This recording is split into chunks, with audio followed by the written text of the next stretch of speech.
Well, hey now, everybody. Boy, is it good to be back. It's the Rob from 106.1 Kiss FM, finally reunited after, what, a year? With my tag team partner in podcasting, Mr. Jerry Valeri. Good morning, Jer. Reunited, and it feels so good. I'm just realizing now as I pull you up on the screen, that's a beautiful shirt you've got there, pal. I have a beautiful best friend is what I have. I received this gift on Christmas morning. My wife handed it to me and said, this isn't for me. And I opened it, and I didn't even have to read the note, and I knew who it was from. I love it, because this is like the old ECW shirt that I used to wear all the time that just fell apart on me. When we first became friends, you used to rock an old, legit ECW shirt. Not like a throwback ECW shirt, but the original, and it was that logo. And I was bobbing back and forth between a few of the different shirts to get you. And I really like, while that one doesn't have like a doot or a pronouns pal kind of thing that we always reference, I just figured stylistically that's most you. It means something to me too, because I was sad. I remember buying that ECW shirt at Altoona. It was the Java Mosque in Altoona, and I bought that ECF&W shirt. And now I have one that's just as good to me, with something that I absolutely love. Here's the real kicker. I didn't know I got this shirt until Christmas morning. I went back into my voicemails on December 22nd. I got another voicemail from Bruce Pritchard. So, okay, I was about to ask about this because on the last podcast, I'm over 2.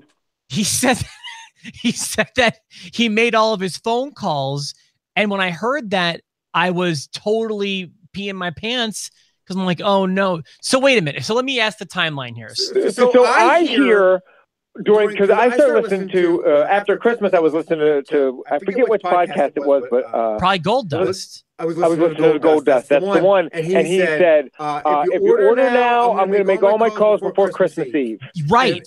And for me, it was like the 28th. And I was like, oh no, I didn't know I even got a shirt before the 25th. And I looked at my recent calls, and I saw one unknown on December 22nd with a voicemail, and I went, oh, you son of a gun. So wait, this is going to be it. I know it. And I listened to it like, hey, Jerry, Rob Hirschpool, put your name down for a shirt, and this is Bruce Pritchard. He butchered your last name. He left me a voicemail, and holy smokes. Hold on. So you didn't check the voicemail till after you got the shirt? Right. You just don't check your voicemails when you get one? Like, I'm amazed by that. I didn't know I had one. This, by the way, is going on to prove, I believe I have, remember like I had a theory about one of your coworkers and I had it down to a science, the way he operated? Yes. I believe statistically, if you call Jerry Valeri, a 15% chance you're going to get a pickup. It's generous. That's generous. So I was debating whether I should tell you to watch your phone before Christmas. I would have missed it. I guarantee it was the 22nd, so it was a Friday. I was working a Penn State basketball game. You would have missed it anyway? I do on-court hosting. That's why I didn't have my phone on me. That's the only way I would have missed it. Last time Bruce left you an email, you were able to send me the audio. Are you able to do that this time? I would be, yeah. I still have it. I'll send it to you. I'd love to hear him butcher my name. Hirschpool. Okay, well, I'm sorry you missed the call. I tried my best. Either way, you got the shirt. Love the shirt and enjoyed their podcast. Missed our podcast greatly. And holy cow, I feel like we missed a lot of wrestling together, you and me. We missed a lot of wrestling, but we didn't miss a lot of stuff to talk about, I feel like. No, there's plenty to talk about. First and foremost, I'm starting everything by saying congratulations, Mr. Gonna Get Married, Rob. That's me. Yeah. You deserve a congratulations. You're ready to join the club. I deserve it. I deserve it. No, you don't. No, you don't. No, you don't. No, you absolutely don't. I care about you too much. You don't deserve it, buddy. Well, thank you. Yes, I proposed to Brittany over the break, which also feels like 2 years ago. Yeah. But I mean, how long has it been? When was our posties were about a month ago, weren't they? It was about a month ago. A lot's happened since then. You got me a present. I wanted to say thank you to Steve. He sent me my very own Mick Foley present. Jared, I hate to ask you this. Did you mute your side? I did. My side's super muted. Steve, any update on this? I don't know why. There should be no echo from me. I'm completely... Yeah, my little microphone guy's turned off. Okay. We'll keep rock and rolling. If I have to fix it afterwards, I'll fix it afterwards. I don't know. Well, what are they saying? Are we? Does Jerry echo? Jerry's echoing? Jerry's echoing? It says. Look at your side. Look at your side. Take a second. Take a second. Look at mine. I'm looking at mine.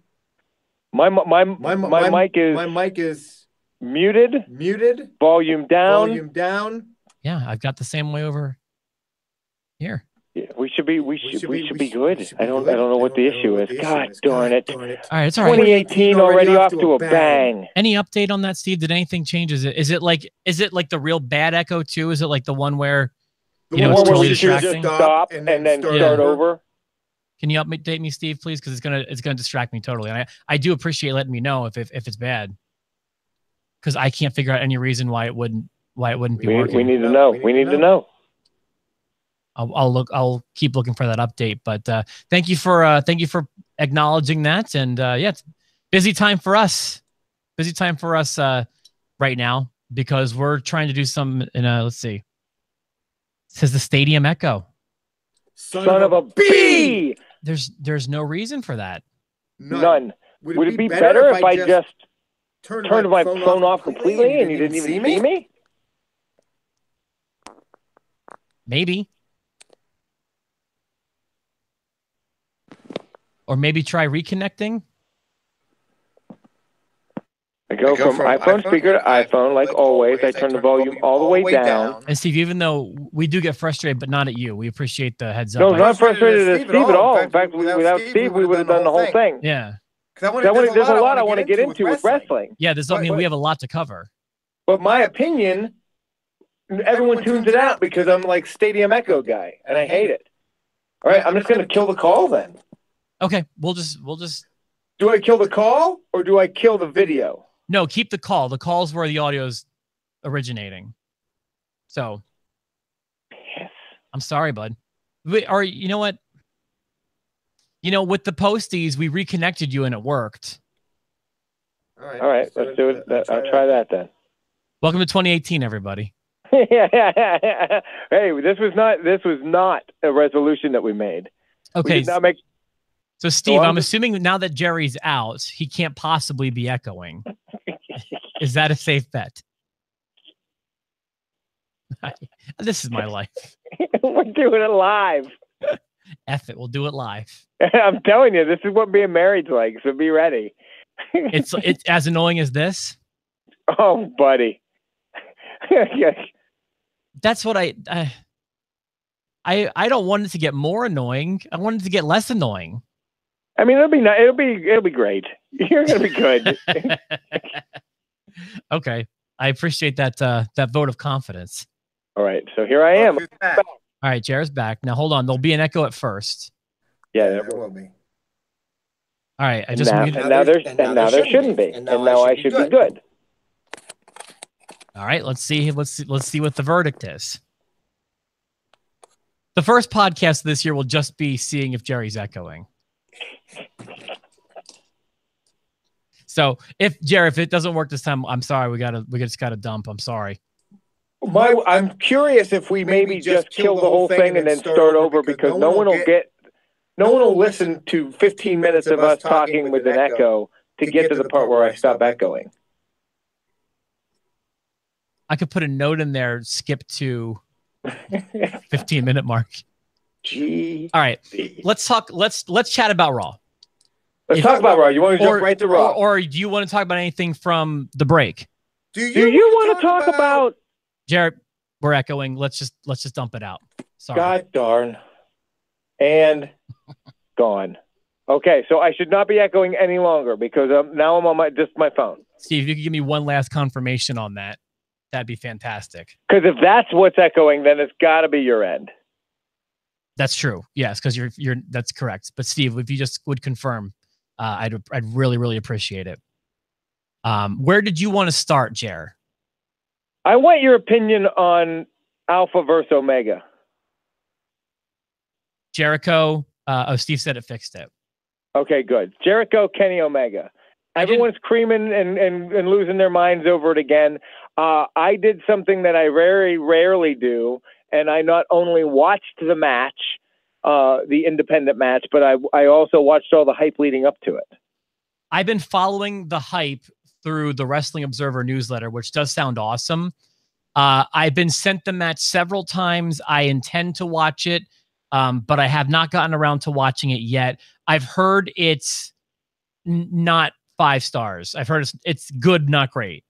It's not 5 stars. Did Meltzer give it 5 stars? No, I don't know. I'm not up to where he's reviewed that. Tokyo Dome? No. It's a good match. It's a brutal match. It's a good Jericho match. It's a Jericho's getting older type match. You know, he's not the same horse he used to be. But it was great. I'll tell you what I hate about it. I hate that people can't look at it and say that was great hype and that was a great match. They have to say WWE sucks and the WWE could learn a thing or two from this, and the WWE can't do this. Instead of complimenting this, they're just using it as a vehicle to say how bad the WWE is. I saw one of the people. I wanted to start replying, "Hey, stop watching the WWE then. I don't know what else to tell you." Well, one of our regular viewers, Tony, I saw made that comment. And I love Tony, but I have to say, it was a great match, but like, why do you have to use it to criticize the WWE? Well, I was curious specifically what he meant by it, and I haven't watched the match yet, and he was talking about it with somebody else, so I didn't feel like interjecting since I haven't seen it yet and since that wasn't my conversation.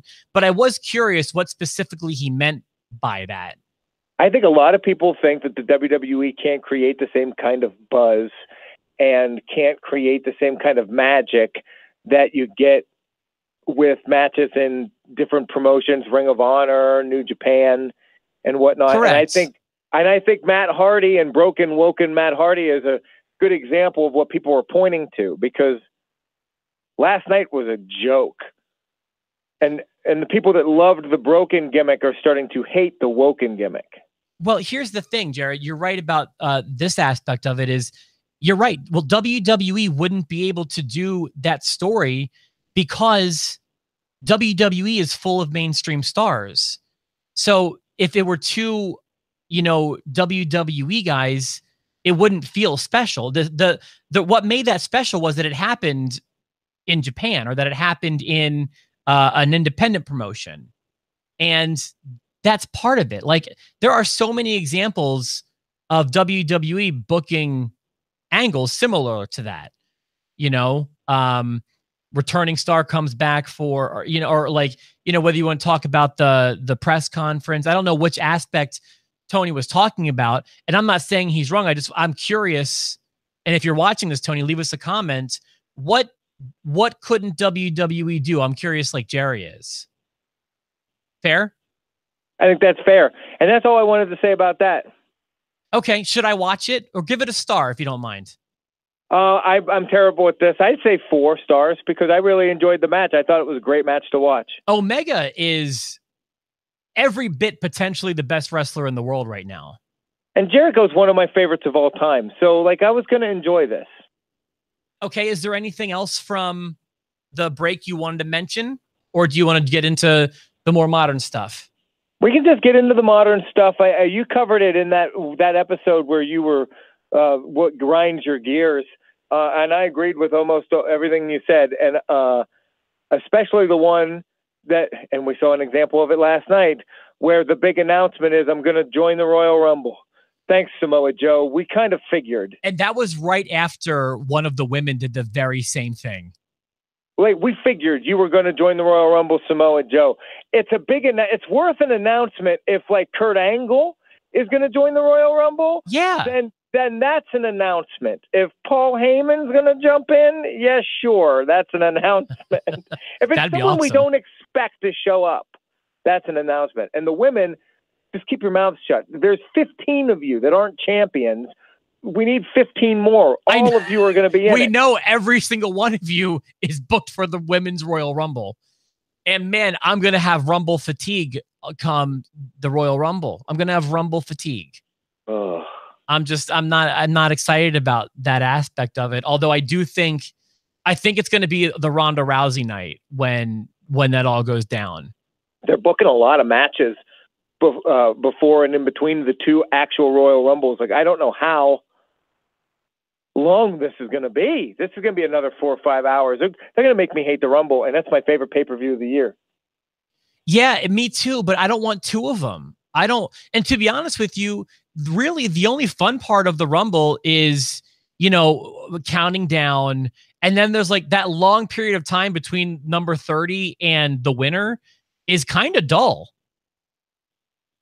I don't really need two of those in a given night. I had that Royal Rumble Blu-ray set I was telling you about when there'd be like, here, watch the entire 2004 Royal Rumble. It's like, that's a lot of time that I really don't want to spend watching that.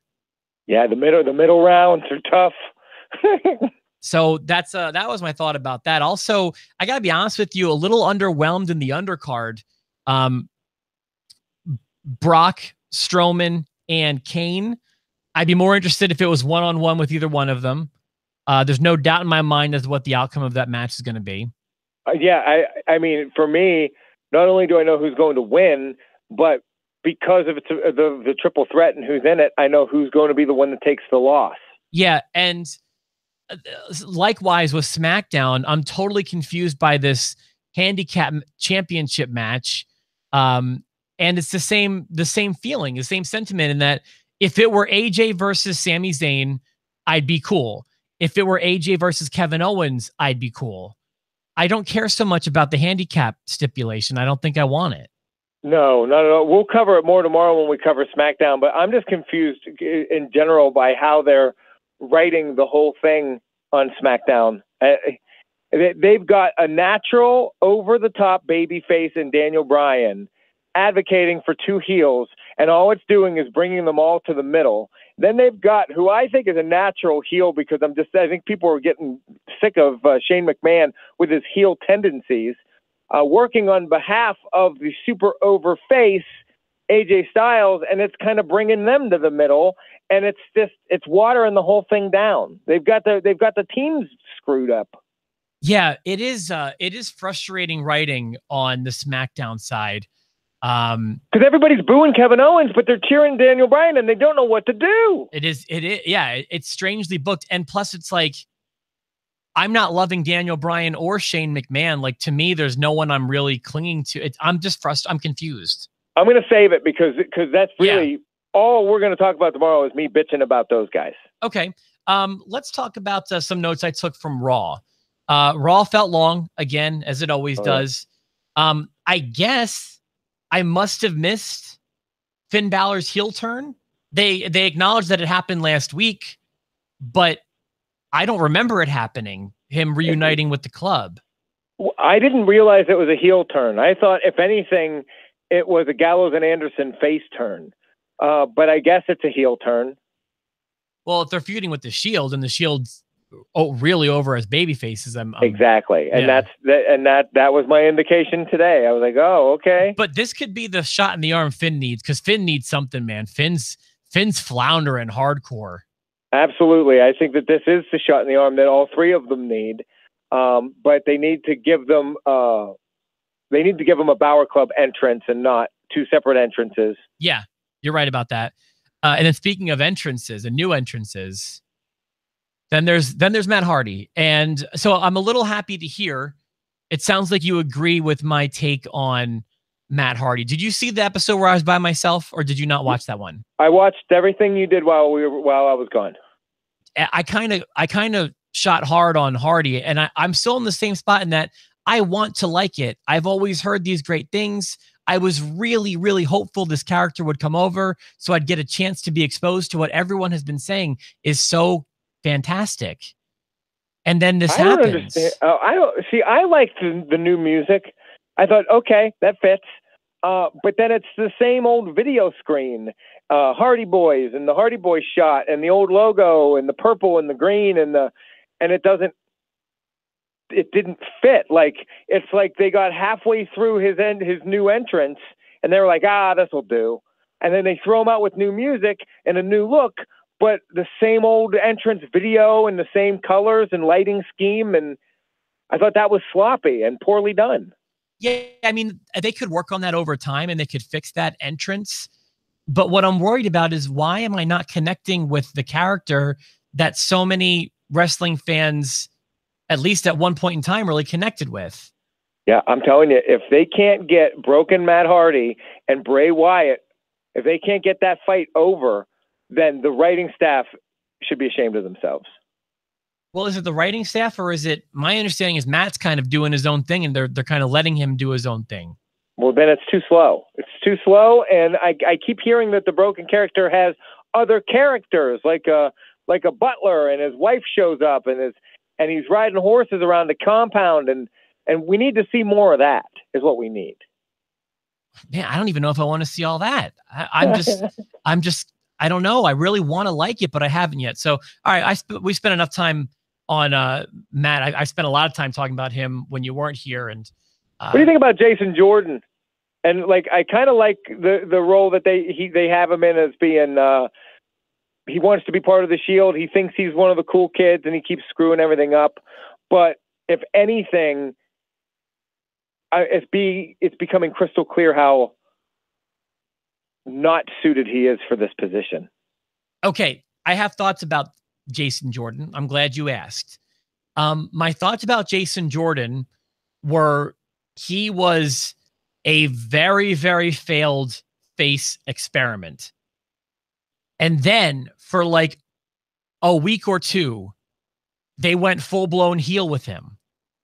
And I thought there he was succeeding to great levels. I thought he was doing a great job as a resentful heel who didn't get over as a babyface. Right. Which I think was what they wanted, or I should say we wanted them to do with Roman Reigns a while ago. So then, as he was really clicking as a heel, circumstances made it where he had to be a face again.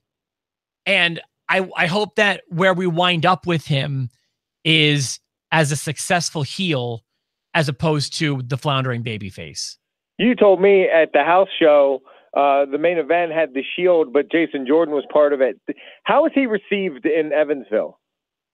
Well, the Shield was Reigns, Rollins, and Jordan, so collectively they were super over. Plus, he's a Hoosier. Did they come out together though, or did he come out by himself? Does he get booed and they get cheered? He came out first, and I don't remember him getting booed. I'm going to boo his ass in 2 weeks. I'm telling you right now. I don't dislike Jason Jordan. I want him to do well. Do you not like him? I don't like him. Maybe I won't boo him because I don't want him to get a reaction. Like, I don't think he's good. I think he's dog crap. I don't agree with that. I think he's a really good wrestler. He's not a good babyface character, and he's not a good babyface promo. But I think he's got a really good shot at being a technical heel, a heel who can just wrestle his ass off. Yeah, I mean, there's no denying his physical ability, but professional wrestling, you need more than that. You need more than that, or you need to be packaged in a way that can hide it. And they're not doing that for him right now. And they did him no favors making him Kurt Angle's kid. I'm telling you, that was the worst idea ever. I don't think anyone's arguing that right now, because I think the problem with that was it never went anywhere. It was just kind of a confusing thing. But no, I'm not on the dog crap opinion yet. He's a bunch of dog crap. He's a good heel. He did, for those few weeks, he did a really good job getting heat and wrestling like a heel and being once he committed to being a heel, or they committed to him being a heel, I thought it was good. I think I'm more negative in 2018 than I ever was in 2017. I think you're mad that we don't have video today, and I apologize for that. I'm not mad at the video. I'm mad at Jason Jordan for sucking eggs. And I'm mad at the fact that last night I realized that the best part of Raw, the absolute best part of Raw, the part I enjoyed the most, was the old clip Vince McMahon in a hospital bed getting hit in the head with a bedpan by Steve Austin, and Mick Foley showing up with Yerple the Clown and doing his Sacco impression, and Vince McMahon saying, damn it, leave. Damn it, leave. I had a revelation last night, Rob. We're always talking about who's going to be the next Stone Cold and take them into the future. Who's going to be the next Rock? They need a new this and they need a new that. You know what they need more than anything, and it will create the rest of it. They need a new Vince McMahon, and Vince McMahon's not the answer anymore. They need what they had in Vince McMahon in 1998. He was absolutely perfect. They don't need that same kind of character, but they need that same kind of villain. Yeah, because what they have now is just sucking eggs. You were saying you were kind of avoiding wrestling news. It looks like there's some things happening that might expedite that for you. That won't necessarily make us have to wait till death for a new power figure, literally or off screen and on screen. What happened with Vincent K? So you don't know about Alpha Media or what Alpha Enterprises or whatever it is? That I do not know. I told you, dude. I've been like in kayfabe world. I've watched the shows, but I haven't looked at any news. So you're gonna think I'm ribbing you, but I'm totally not. It's a rib. I wish I had your video because I want to see your face when I tell you this. Vince is like legitimately bringing back the XFL. I did know that. I heard that. I heard that weeks ago. Yeah. So, but it's not a rib, and my understanding is he is willing to dedicate like all of his time leaving WWE, so to speak, to focus on making the XFL real. Why does he think it's going to work this time? I don't know. I know that I know that when it comes to broadcasting these games and the way media has changed over the last, what's it been, 17 years? Yeah. Since the XFL, there's a way that they could run this with a profit, they feel like. And yeah, they're trying to make this legit, in which case they presume day-to-day operations would be run by Paul Triple H Levesque back in Stamford. Which honestly, dude, I'm in on that. I mean, like, Triple H is probably doing a better job writing things than Vincent K. I mean, you look at NXT. NXT is a very good example of what Triple H can do. Yeah, I agree with that. So, I feel like, but who? The XFL made one, I think, fatal flaw, fatal error. And if they avoid it this time, they may survive longer. And it's don't have your season match up with the NFL. Go in the off season. Don't be stupid. No, they did. They were in the off season. I don't think they were. Didn't they go head to head with the NFL? No, I'm positive they were in the off season. See, I thought it was the other way around. No, but I only watched a couple of the games. That's probably why it failed. Yeah, well, I actually watched it, but I watched it with probably what was the other key mistake is I watched it because I'm a wrestling fan.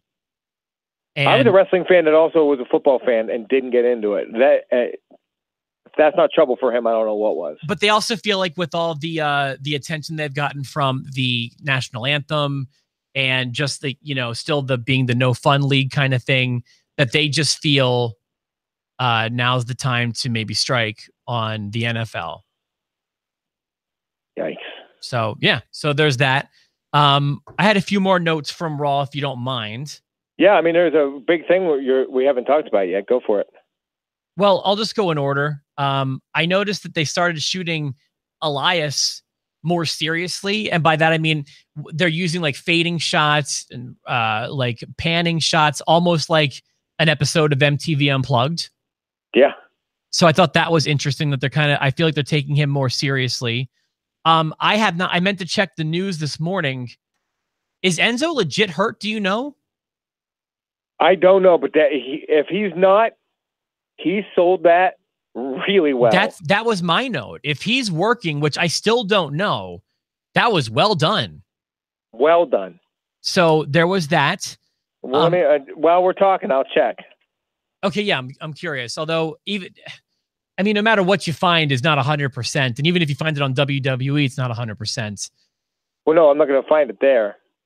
I'm curious what you come up with. In the meantime, I'll tell you that I thought that last night had a lot of surprising decisions. By that, I mean, like, okay, so Titus Worldwide got a win over, was it the Bar? Yeah, whatever. I actually thought that was kind of a cool decision. I think that with Dana Brooke, I think that there's like, I don't know. I've always thought there was potential with Apollo Crews. Titus, not so much, but Apollo, yes. I don't know. I wouldn't mind having them be a legit stable at some point. You could grow. You could grow. And you've loved Apollo's talent, and they need to do something with him. I've loved his potential. I'll say that. And then I also thought there was a surprising decision at the end when the Club went over the Shield. I thought that was surprising. That didn't surprise me as much because I figured, because it's not the Shield. It's fake Shield, and they used Jason Jordan as the reason they lost.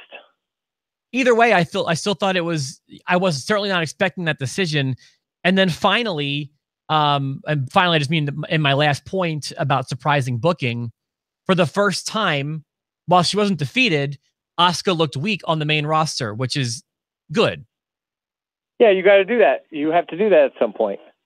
So that's what I meant by some interesting booking choices. What'd you find over there? Anything? Everything seems to be kind of kayfabe-y. Everyone's just reporting what I saw, and unexpected injury ended Enzo Amore's championship defense. Blah blah blah. Suffers horrible leg injury during WWE Raw. They're reporting it like it's fact, but they're just kind of reporting what I saw on television. Well, it was so well done that Brittany, who was watching with me last night, before they even replayed it or referenced it or anything, as he was going down, she noted that he landed wrong or he's hurt. So I backed it up 4 times. Yeah. I paused it a couple times, and his body blocks it, but he's falling on top of his ankle in a bad way. And he's also he falls forward when the right way to take that bump is backwards. Going backwards, and he's yelling, "Not now, not now." And that was the other thing I wanted to say. So he's like visibly angry with the medical staff, and he's saying "not now," which would be a shoot way of saying I'm injured. So I don't know. I just thought it was I like when I don't know what I'm seeing, even if it's a work, just like with Cena and Reigns 1 from those promos. Even though it was all, pre-scripted and all that stuff, even if it comes off like, what did I just see? That's an experience I like. Well, and the same thing happened to me with Dean Ambrose, because I thought Dean Ambrose was legitimately hurt. And then they took advantage and they went backstage and they slammed the crate on his arm. And I was like, oh, so it's a work. So he's not really hurt. They're just working the injury. But he got shoot injured, and then they quickly, thinking on their feet, kudos to them, did a backstage that explains the injury better and makes it look even worse. Yeah. And gives more heat to Samoa Joe and an instant feud when Dean Ambrose returns. One last thought that I had, unless you had more, was, you want to guess what I thought about the Braun, Brock, and Kane set piece thing last night? I don't know what you thought about it, but I liked it because I've been missing them doing stupid stuff like that with Braun. Like, Braun hasn't broken anything in a long time. It's been like 3 weeks before he broke anything. So I was okay with it. It's not my thing. It's just not my thing. It's mine. It's mine. I know, yeah. So it looked good. It's just, yeah, you can. I mean, I feel like the trained eye can tell the minute it goes from being live. I'm not even sure if it wasn't live. Either way, it's just like. Oh, I don't think it was. I think that the minute they change cameras on his face, yeah, that could be. He has the grappling hook, and they change, because what if he misses with the grappling hook the first time, and now he's trying a couple times, or he misses and it actually lands on Kane? Okay, no, I'm with you. Yeah, I didn't even think about that part. It's just, I know when we're You know. Did you hate when he flipped the ambulance that was clearly being towed from one side? What? Like, remember when he flipped the ambulance? You're talking about like a year ago? Yeah. That wasn't as bad. No, I liked that. I remember. This is what Bryan does. He puts people through cages. He slams people through the floor. He flips ambulances and brings down trusses. Okay. I didn't hate it. It's just like, okay, remember, like, I don't even know if you saw this. This was so long ago. Remember the one time John Cena pulled all the chairs off the TLC set onto Wade Barrett, but before he did it, he covered them with a dolly?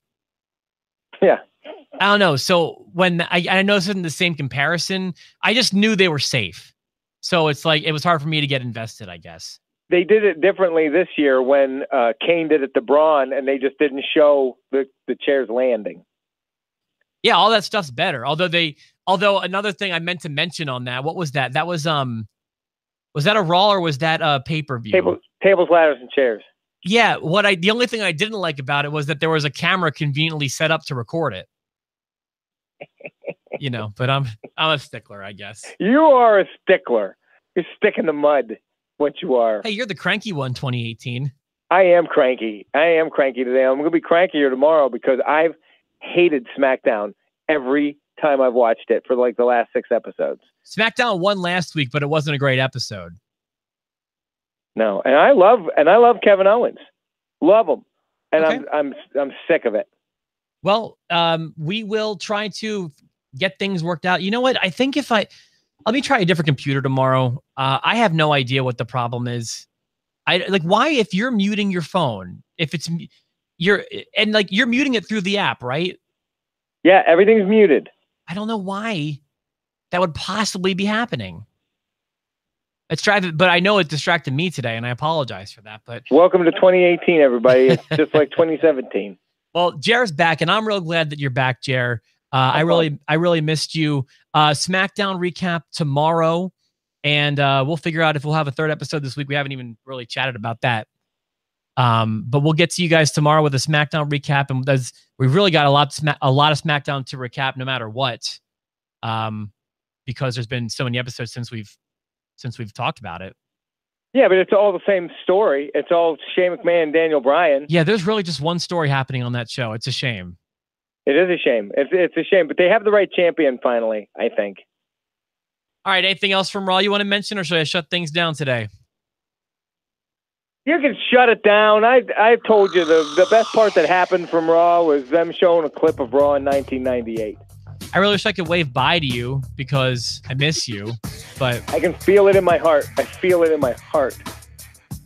All right, Jer, I'm waving to you. Thanks for wearing that beautiful shirt. I hope you like it. Shirt's off. I'm shirtless right now. I hope you can feel that. And we'll see you tomorrow with another episode of Post to Post. Bye.